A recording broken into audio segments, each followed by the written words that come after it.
네, 그럼 오늘 첫 번째 사연부터 확인해 보겠습니다. 아이디 SUNN 썬님이신가요? 더빅스쿨 게시판에 전문대 공돌입니다라고 사연 올려주셨습니다. 스펙 내역서 살펴보면요. 수도권 전문대학교 전기공학과를 졸업하셨고요. 현재 어학 점수는 토익 880점, 그리고 오픽은 준비 중이십니다.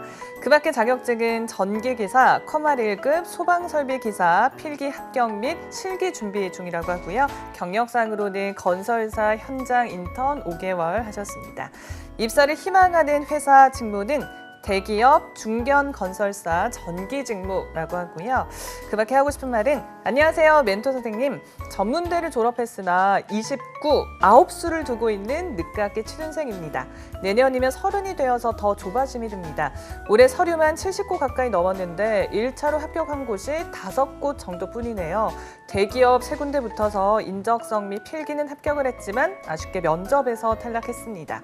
가능하면 고고익선으로 높은 곳을 취업하고 싶지만 내놓을 수 있는 경력이 없는지라 우선 중견기업 어디든 들어가서 경력부터 채우는 게 필요하지 않을까 싶기도 합니다. 대신 그때 되면 나이가 더 들어서 이직이 가능할지도 자신이 없지만요. 여쭤보고 싶은 점은 지금 제 현 시점에서 필요한 스펙 및 준비사항은 무엇인지, 왜 서류 합격률이 낮은지도요. 또 아무 곳이나 우선 들어가서 경력을 쌓아야 할지 등이 궁금합니다. 감사합니다. 라고 남겨주셨네요. 네, 스펙 점검 및 보수가 필요한 분의 사연이었는데 전기 전공을 전공한 분, 전기공학을 전공한 분이거든요. 전반적인 스펙 점검부터 받아보도록 하겠습니다. 이건 쌤? 일단은 이분 같은 경우에 지금 전문대학교를 나오셨어요. 전문대 하면 보통 2년이나 3년제죠. 근데 이렇게 2년, 3년제 나오면 산업기사까지밖에 취득을 못하는 경우가 대부분이거든요. 근데 이분이 지금 전기기사를 취득했고 소방설비기사를 가지고 있어요. 이 얘기는 두 가지 케이스가 있는데 학점은행제를 통해 가지고 학점을 더 취득해 가지고 기사 자격증을 취득을 했던지, 혹은 타 경력을 통해 가지고 산업기사에서 기사로 넘어갔던지, 이 두 가지 중에 하나인데 제가 봤을 때는 후자일 가능성이 굉장히 높거든요. 근데 이분이 지금 경력사항에다가 건설사 현장 인턴 5개월만 적고 지금 29살인데 그 사이에 공백이 너무 크지 않을까라는 생각이 들어요. 아무래도 이분 같은 경우에는 스펙 점검할 때 너무 감추는 게 많지 않을까. 내가 지금 가고 싶은 곳이 건설사거나 대기업이거나 중견기업, 정기직렬이다 보니까 여태까지 해왔던 모든 노력들을 좀 감추고서는 로열티 있어 보이는 경험들만 적지 않았을까라는 좀 우려가 있어요. 그런 부분들이 가장 큰 걱정이고요. 그 외에는 이제 토익 준비 중이라고 하는 거, 이거 오픽 준비 중인 거 빨리 취득해야 될 것도 필요성이 보이고요. 만약에 경력이 진짜 없다라고 한다면은 이 공백 기간 동안에 무엇을 했는지가 명확하게 드러나는 것이 굉장히 중요하지 않을까 싶습니다. 네. 자, 저희가 이쯤 되면 소환을 하고 싶은 분이 좀 있는데, 네. 저희가 지금 이 내용으로 봤을 때는 이분이 어떤 생활 하셨는지 좀 이해를 하기가 조금 힘들거든요. 소년 탐정 차코남 지금 또 소환을 해볼까 합니다. 찬한 쌤 나와주시죠. 등장. 근데 클로즈업이 다가오겠죠? 네. 음악도 나오겠죠? 시작하겠습니다. 여러분 기운 내시고요. 제가 한번 추리해 보겠습니다. 음악은 나올지 안 나올지 모르지만 일단 시작은 제 방송엔 해보고요. 나올 수도 있어요. 나올 네. 수 있겠죠. 네. 어쨌든 나오겠죠. 나오고 있습니다. 나오고 있습니까? 네. 좋습니다. 오늘도 달려가는 여러분들의 추리 시작합니다. 일단은 이분은 이건 쌤이 다 하셨네요. 추리를 하셔서 어떻게 도와드릴 방도는 없지만 일단은 본인께서 나이가 29이라 고민이시다고 하셨는데 요즘 그 남성 구직자분들 중에 29이라서 고민이신 분은 없거든요. 저는 이분이 남성이실지 여성이실지도 좀 의문은 듭니다. 어쨌든 여성 구직자분들이든 남성 구직자분이든 본인이 가장 좀 우려해야 되는 건 어쩌면 전형별 대비일지도 모른다는 생각을 조심스럽게 하게 됐습니다. 만약 이분이 면접장에 갔다고 가정을 해보죠. 면접장에 갔습니다. 떨리는 마음으로 준비한 답을 암송하듯 말을 합니다. 암기 한타가 나니까 다시 하라고 합니다. 다시 하니까 왜 나를 압박하지 하고 불안해합니다.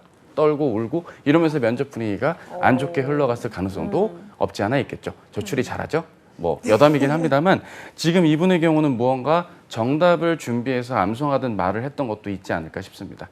뭐 나이가 좀 많으신 편 아니냐라는 질문엔 이렇게 답변해야지 라고 준비를 다 했는데 막상 그렇게 질문에 답을 했더니 내가 생각하지 않은 꼬리 질문이 나온다든지 뭔가 좀 안 좋은 방향으로 접근이 되었던 자소서와 면접 대비가 있지 않았을까라는 생각도 들고요. 그 본인이 70군데를 넣으셨는데 5곳만 붙었다라고 했습니다. 네. 이것도 좀 우리가 주목해야 되는 것이 그렇죠. 혹시 적은 인원을 뽑는 TO의 곳들도 꽤나 많이 지원을 하셨을 수도 있고요. 대기업 3군데 붙어서 인적성 필기 합격했으나 면접에서 떨어졌다. 이건 대면 면접의 문제라기보단 프레젠테이션 면접이라든지 특정 전형별 대비가 부족했던 1차 면접 탈락일 확률도 높습니다. 따라서 저희가 유추컨대 지금 전체적으로 본인이 공부를 하는 게임의 룰에는 익숙하시지만 전형을 통해 나를 알리고 드러내는 전형의 이런 특징상으로 봤을 땐 조금 전형별 대비가 보강되어야 되지 않을까라는 추측을 해보게 됩니다. 네. 취업 전략을 좀 전반적으로 다시 한번 세워보는 게 어떨까라고 추천해 주셨습니다. 내년에 이제 30을 앞두고 계세요. 저는 생각해보면 25대도 이제 나이 꺾이는구나 26대면이라고 정말 심각하게 고민을 했고 30이 되는 것도 이제 20대 마지막인데 30에는 어떻게 될까라는 불안이 있었던 것 같고 이거는 어쩔 수 없는 것 같아요. 나이에 대한 고민 사실 있는데 쌤들은 그런 거 없으세요? 글쎄요, 뭐 20대 중반들이셔서 저희의 마음을 잘 모르시나 본데 네. 예, 저희 같은 30대들은 뭐 아닌가요? 저만 30대입니까? 40대. 40대입니까? 화이팅 50대. 네. 저희 같은 경우는 뭐 한 해 한 해 거듭이 되면 될수록 네. 뭐 내가 어떻게 좀 더 전문성을 가져가는 거다라고 또 긍정적인 면만 보는 거겠죠. 그러니까 모든 게 다 완벽할 수는 없으니까요. 좋은 점만 생각하면서 가다 보면 근데 이렇게 나이가 많은 강사가 아닌데 이렇게 단독으로 들어오니까 부담되네요. 제 방송에 이 부분이 편집되길 바라면서 네. 그렇습니다. 아니 뭐 사실 뭐 회사에서 이걸 정말 중요하게 생각하느냐 안 하느냐도 중요하잖아요. 취준생 입장에서는 그것도 그렇고 내가 더 나이가 드는데 더 빨리 취업 전선에 뛰어들어야 되는데 이런 고민도 있을 것 같고요, 사실. 네, 맞습니다. 일단은 뭐 늦어지니까 본인이 가장 눈치 보이는 게 있겠죠. 집에서도 눈치 보이고 친구들한테도 또 취업한 친구들이랑 만나기도 되게 쉽지 않고 그런 부분들은 충분히 공감합니다. 근데 이제 여러분들이 직장에 가서도 이 나이 때문에 불리할까, 취업에서도 불리할까 이런 생각은 미리부터 안 하셨으면 좋겠어요. 일단은 블라인드 전형이 굉장히 많아지기도 했고 그리고 또 설사 이제 나이를 보인다 할지라도 가장 우려되는 상황은 사실 본인보다 나이가 많은 선배들이랑 함께 일할 때 나이가 적은 선배들이랑 일할 수도 있을 텐데 그런 부분에 있어서 조화롭게 지낼 수 있는가가 사실 우려 사항이잖아요. 그런 부분들만 해소한다라고 한다면 여러분들의 능력만으로도 충분히 뽑힐 만한 인재라고 생각할 거니까 지금부터 벌써 주눅 들지 않으셨으면 좋겠습니다. 네. 그러면 이제 곧 30을 앞두고 있는데 고고익선으로 더 높은 것을 취업 전략을 잘 세워서 지원을 할지 아니면 중견기업부터 경력을 쌓을지 어떤 의견이십니까, 쌤? 저는 아까 이제 명탐정 차코치님을 잘 봤는데 진짜 면접장에 들어온 줄 알았어요. 그 실제 이분의 가장 큰 문제점은 그 면접장이 아닐까라는 생각이 드는 게 실제로 대기업에서도 벌써 세 군데나 면접을 봤다 그랬잖아요. 근데 대기업 건설사가 몇 군데 없잖아요. 그럼 거의 다 면접을 갔다는 얘기거든요. 근데 이분이 또 경력을 쌓는다 그래가지고 그 면접장의 분위기라든지 본인이 어필할 내용이 바뀔까라는 거는 사실 퀘스천 마크예요. 물론 이제 경력 자체는 도움이 될 수도 있겠지만 본인이 애초에 목표하는 게 대기업이나 중견기업 건설사 직무라고 한다면 경력을 쌓는다고 이 면접 전형이 바뀌진 않을 것 같으니 더 많은 면접 기회를 갖는 게 좋지 않을까. 특히나 지금은 제가 봤을 때는 여러 가지 직무적인 어필로 봤을 때는 공기업을 같이 병행하는 게 더 좋지 않을까. 대기업 필기 정도 통과할 정도면 충분히 공기업도 같이 소화할 수 있어 보이거든요. 그렇게 되면은 어떻게 보면 면접 기회도 더 많이 가질 수 있고 본인의 약점도 더 잘 파악할 수 있으며 나중에 가가지고 공기업이랑 대기업 둘 다 합격하면 골라가셔도 될 것 같이 보이거든요. 그래서 그런 부분들을 같이 고려하셨으면 좋겠다 생각이 듭니다. 네. 차코치님은요? 네, 그러니까 마찬가지입니다. 이분이 지원할 만하니까 했는데 뭐 어떡합니까? 라는 접근을 해서는 곤란합니다. 이분이 면접장에 들어올 때 그 면접관으로 있으실 현업 부장님들, 팀장급 분들은 기대감이란 게 있을 겁니다. 열심히 사셨네. 아유, 영어도 뭐 괜찮고 기사도 있고. 예. 들어오세요. 하고 들어왔는데 저로 말씀드릴 것 같으면 막 본인의 일장 연설을 늘어놓듯이 면접을 보는 느낌일 확률도 매우 강하고요. 뭐 다른 건 둘째치고 만약에 대기업까지 생각한다면 영어 말하기 점수도 IM2 정도라도 토익 스피킹 레벨 6에 한 130, 40점만 확보해 주셔도 본인이 서류적으로 좀 떨어졌던 부분들 약간은 메울 수 있겠고요. 외국계 기업으로의 지원까지도 가능해 보입니다. 적극 지원도 가능하며 저는 오히려 중견기업을 통한 사다리 타기는 30살 이후에도 가능하니까 올해까지는 좀 적극적인 대기업 공채로의 지원 혹은 수시로 뽑는 경력이래요. 일정 부분에 수시로 뽑는 신입 채용에서도 노려보실 필요가 있지 않을까 싶습니다. 경력으로 넣기엔 기간이 너무 짧으시니까 말이죠. 마지막으로 썬님께 꼭 해주고 싶은 말씀이 있다면 한 말씀 듣도록 하겠습니다. 이건쌤? 너무 주눅들지 말고 진짜 열심히 산 거 느껴지거든요. 그래서 자신의 경력이나 경험들을 너무 가리려고 하지 마시고요. 그것들도 도움이 되는 부분이 분명히 있을 거예요. 설사 학점 문해제로 더 학점을 취득했다 할지라도 그것 또한 능력이고, 다만 이제 이 29가지 갈 동안에 어떠한 과정이 있었는지를 본인이 잘 정리해 놓으셨으면 좋겠어요. 아주 높은 확률로 면접에서 그런 질문이 들어올 때 본인이 당황하는 경향이 보이지 않을까 싶은데, 그런 것들에서 어떻게 보면 한 단계 넘어가면은 이 대기업 취업도 멀지 않았다 생각을 하고요. 그리고 앞서 말씀드렸던 이제 공단이라든지 공기업 지원도요, 절대 그냥 허투루 생각하지 마시고 충분히 만족할 수 있는 직종이 될 수 있으니까 그런 부분도 꼭 고려해 보셨으면 좋겠습니다. 알겠습니다. 차쌤의 조언도 들어볼까요? 네. 분명히 면접 때는 본인께 왜 지원했는지의 이유를 다양한 형태로 질문을 받게 될 겁니다. 다른 지원자 대비 차별화된 포인트가 무엇일까? 본인을 왜 채용해야 될까? 이번에 떨어지면 어떡할 것이냐? 다른 회사 대비 우리 회사의 강점이 뭐냐? 이거 다 지원 동기입니다. 이 네 가지를 다 골고루 준비를 해주셔야만 가능합니다. 왜냐하면 본인의 자기개발 능력이나 성실도는 이미 이력을 통해 충분히 검증이 끝났습니다. 근데 면접 대비를 그런 내용 위주로만 일장 연설하듯 대비를 하시면 오히려 미스매칭이 날 수도 있는 거니까요. 본인에게 맞춤으로 전형별 대비가 디테일하게 필요할 것 같습니다. 알겠습니다. 제가 이어서 두 번째 사연 만나볼 텐데요. 아이디가 힙하네요. 쇼미더 취업. 오, 쇼미더 취업. 취업님이 네. 더 빅스쿨 게시판에 남겨준 사연입니다. 만나볼게요. 먼저 스펙 내역부터 확인하겠습니다. 인서울 4년제 통계학과 졸업하셨고 3.75 학점입니다. 토익 830, 토스 7. 자격증 사항 전산세무 2급, 전산회계 1급, 데이터 준분석가 컴활 2급 갖고 계시고요. 공공기관에서 인턴 6개월, 빅데이터 교육을 수료하셨습니다. 입사를 희망하는 회사와 직무, IT 기업에서 데이터 처리 직무를 희망하시고요. 사연, 통계학을 전공하면서 저에게 잘 맞는 분야인 것 같아 데이터 분석 쪽으로 직무를 잡는 걸 목표하고 있습니다. 보통 통계 쪽을 꾸준히 하려면 석사까지도 학위를 받아야 한다고 하지만 개인 사정으로 대학원 진학은 어려울 것 같다는 결정을 내렸습니다. IT 관련 기업에서 데이터 분석 쪽에서 일하고 싶은데 문제는 IT 기업은 코딩 테스트까지 보더라고요. 이제 막 졸업을 해서 취업 시작하려고 하는데 코딩 분야는 생각하지 못했던 터라 아차 싶었습니다.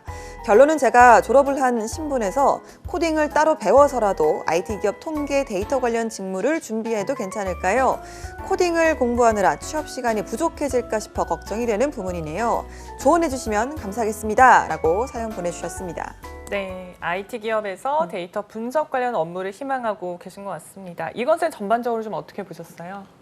저는 이분이 지금 현재 4차 산업혁명에 가장 잘 맞는 트렌디한 인재가 아닐까 싶어요. 뭐 데이터 준 분석과도 수업을 들었고 통계에 대한 지식도 있고 거기다 빅데이터 교육도 수료했고 이런 부분들에 있어서는 저는 굉장히 큰 경쟁력을 갖추고 있다고 생각해요. 그리고 제 생각에는 또 본인의 약점이 뭔지를 정확히 아는 것 같아요. 아무래도 이제 IT 기업을 지원하다 보면 코딩 시험을 보는 게 아닐까라는 생각을 하실 수밖에 없는데, 이게 사실은 점점 기업의 트렌드가 많이 변화하고 있어요. 공채의 개념에서 수시 채용으로 많이 변화하고 있죠. 특히나 IT나 이런 쪽은 더더욱이 그런 점이 커지고 있거든요. 근데 수시 채용을 한다, 한두 명씩 뽑는다 할 때 코딩을 시험 보는 경우가 좀 많이 드물고 있거든요. 예를 들면 카카오라든지 아니면 네이버라든지 이런 데 지원할 때 코딩 테스트를 따로 보는 경우가 되게 줄어들고 있어요. 특히나 데이터 쪽은 더더욱이 그렇고요. 그렇기 때문에 지금부터 벌써 너무 걱정하지 않으시고, 다만 본인이 통계나 데이터 쪽에 관련되어 있는 지식이 강하다라고 한다면 그쪽 관련된 프로그래밍 언어는 확실히 갖고 있는 게 맞겠죠. 그래야지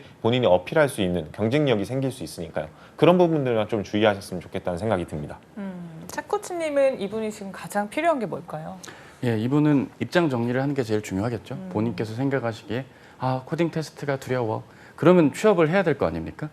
석사 가서 코딩 더 공부하고 석사 가셔서 본인의 통계 역량을 쌓으시든지, 아니면은 이제 커스터머 릴레이션십 매니지먼트라고 해서 CRM 부서가 주요 금융회사들이라든지 유통회사들 혹은 IT의 그 고객 데이터베이스를 기반으로 하는 플랫폼 비즈니스를 하는 그런 기업들에서 간헐적인 채용들이 이루어지고 있습니다. 그러니까 코딩 테스트에 맞게 코딩 공부를 더 하거나 아니면 CRM 부서로 들어가야겠죠.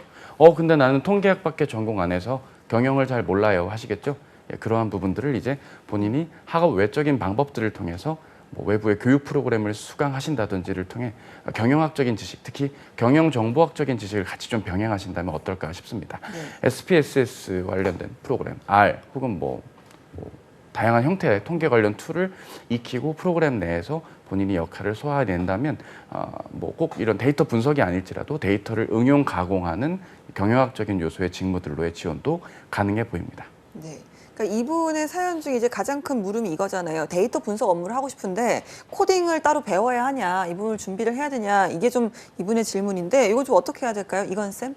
지금 이분한테 묻고 싶은 거는 지금 그럼 뭐 하고 계신지 물어보고 싶어요. 그러니까 지금 교육도 이수했고 공공기관 인턴도 끝났을 가능성이 굉장히 높거든요. 그러면 이제 그냥 정말로 아무것도 안 하는 상태일 가능성이 굉장히 높은데 그러면 그냥 취업 준비하면서 바뀌는 거 없이 그렇게 흘러갈 거냐? 그럴 바에는 당연히 코딩 공부를 하는 게 맞죠. 그게 경쟁력이니까요. 그래서 그런 부분들은 적극 추천합니다. 하지만 지금 상반기가 시작된 시점에서 만약에 코딩 공부를 하느라 하반기에 도전하겠다? 이거는 저는 비추입니다. 왜냐하면 IT 기업들 중에서도 IT 직무를 뽑는 게 옛날이라면 지금은 IT와 데이터 쪽으로 분산해서 직렬을 뽑는 경우가 많기 때문에 지금은 본인이 강점을 가지고 있는 데이터 쪽으로 지원을 적극적으로 하시되 코딩 시험을 보는 것보다 필기 시험이라든지 아니면 코딩 외에 다른 테스트를 보는 곳들을 좀 이제 우선순위로 둬서 이번 상반기는 도전하는 게 맞지 않을까 싶습니다. 네, 차쌤 어떻게 생각하세요? 예, 배우실 거면 배우시고 안 배우실 거면 빨리 판단 정리를 하시는 것이 그러니까 본인의 빠른 취업에 도움이 된다라고 짧고 굵게 말씀드리고 싶습니다. 네.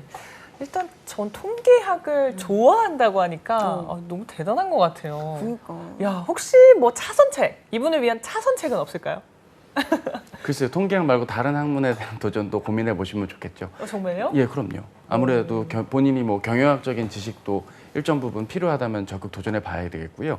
통계 관련된 뭐 서치펌 아니면 다양한 뭐 시장 조사, 여론 조사를 하는 업체들에서도 간헐적인 데이터를 분석하는 전문가들은 필요로 할 겁니다.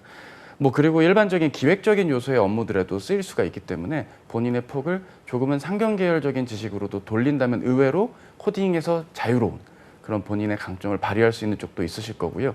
본인께서 당장 어떠한 면에 장점이 있을까를 고민하기보단 지금 현 상황에서 가장 최적의 취업을 고민해 보는 것이 확률적으로도 그렇고 본인의 어떤 발전 가능성과 커리어를 생각한다면 좀 고민해 봐야 될 요소가 아닐까 싶습니다. 네, 이건 쌤이 추천한 차선책은 또 어떤 걸까요? 이분 같은 경우 이제 데이터 쪽으로 해가지고 그냥 IT 이렇게만 좀 너무 포괄적으로 생각하는 경향이 있는데 요즘 이제 AI라든지 아니면 딥러닝, 머신러닝 이런 기능들에서 필수 불가결한 조건이 러 데이터를 어떻게 수집하고 정보를 활용하는지가 되게 중요해요. 그러기 위해서는 이제 데이터 툴을 다루는 능력도 굉장히 중요하기 때문에 뭐 본인 더 잘할 거라 생각해요. 파이썬이나 하둡이나 R이나 SQL 같은 이런 데이터 툴들을 다루는 경험이 많은지 아닌지를 본인 스스로 한번 생각해 보시고 이와 관련돼 가지고 본인이 프로젝트들을 많이 다양하게 했으면 좋겠어요. 이 빅데이터 교육 이수하시면서 분명히 프로젝트들 많이 하셨을 텐데 이거 외에도 본인이 좀 더 경쟁력을 갖출 수 있는 프로젝트를 개인이 돼도 좋고 아니면은 주위의 친구들도 함께 해도 좋으니까 그런 프로젝트들을 많이 해봤으면 좋겠어요. 그게 어떻게 보면 피가 되고 살이 돼서 본인이 면접이나 자기소개서에서 어필할 만한 내용이 될 겁니다. 알겠습니다. 끝으로 쇼미더 취업님께 해주고 싶은 조언 들어보겠습니다. 이건 쌤? 저는 부럽습니다. 이게 데이터 지금 본인 너무 걱정부터 하고 있는데 지금 갖추고 있는 스펙들은 어느 기업에서든지 지금 가장 원하는 스펙을 갖추고 있다고 생각이 드니까요. 코딩 본인이 부족하다 생각하면 배우는 게 맞습니다. 언젠가는 다시 한번 또 이런 고민이 회사에 들어가서도 찾아올 가능성이 높아요. 그래서 병행해 가고 그리고 본인이 좀 아쉽다라고 생각하는 부분들은 채워나가는 그런 취업 과정이 됐으면 좋겠습니다. 네, 차쌤의 조언도 들어보겠습니다. 네. 그 개발자에 대한 니즈 혹은 데이터 분석 전문가에 대한 니즈는 해마다 많은 기업들에게 요구되고 있습니다. 만약에 본인이 근무 기회가 주어진다면 기업의 규모도 물론 중요하지만 근무 경험을 쌓으시고 경력 이직 또한 앞으로 더 활발해질 전망이니까요. 본인의 근무 기회를 잡으셔서 본인의 커리어를 마음껏 펼쳐 나가셨으면 좋겠습니다. 네, 좋습니다. 자, 이번에는 짧은 사연, 깊은 상담 해드리는 3분 사연 함께 하겠습니다. 아이디 QWE132님이 취업대학교 카페에 올려주신 고민입니다. 중경외시 출신이고 전공은 기계공학입니다. 학점 4.06, 토익 915, 일반 기계기사 자격증이 있습니다. 하반기에 에너지 공기업 지원하려고 하는데 여기에서 한국사 1급만 추가로 취득할지 한국사랑 커말 1급을 추가로 취득할지 고민입니다.